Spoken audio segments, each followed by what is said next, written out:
অনেকেই এই পালিয়ে যাওয়া শব্দটি এখনো ব্যবহার করতে চান না। তারা বলেন শেখ হাসিনা দেশ ছেড়ে চলে গিয়েছেন। এত লজ্জা কেন?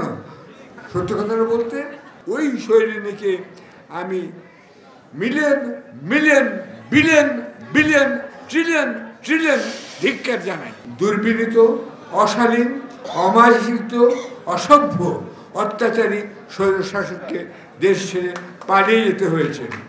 কিছু পত্রিকা এবং কিছু অতিথি এবং অনেকেই এই পালিয়ে যাওয়া শব্দটি এখনও ব্যবহার করতে চান না।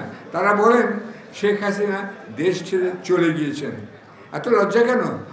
সত্য কথাটা বলতে আপনাদের মনে করে দিতে চাই, এই স্বৈরশাসক বর্তমান সরকারের প্রধান উপদেষ্টা নোবেল বিজয়ী ডক্টর মোহাম্মদ ইউনূসকে পদ্মা নদীতে 2 বার চুবিয়ে ওঠাতে হবে। তবে দেখতে হবে ডক্টর ইউনূস যেন মারা না যান।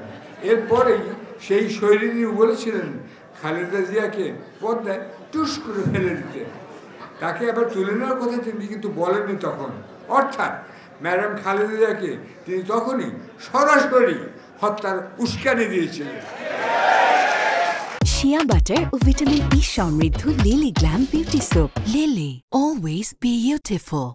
সকলের সামনে আপনারা ভেবে দেখুন কতখানি নির্মম, নিষ্ঠুর, নির্লজ্জ, খুনি হলে এমন কথা সবার সামনে তিনি বুক ফুলিয়ে বলতে পারেন। চিতল মাছ খেয়ে তার বুক অনেক বড়ও হয়ে গেছে, আমি লক্ষ্য করেছি।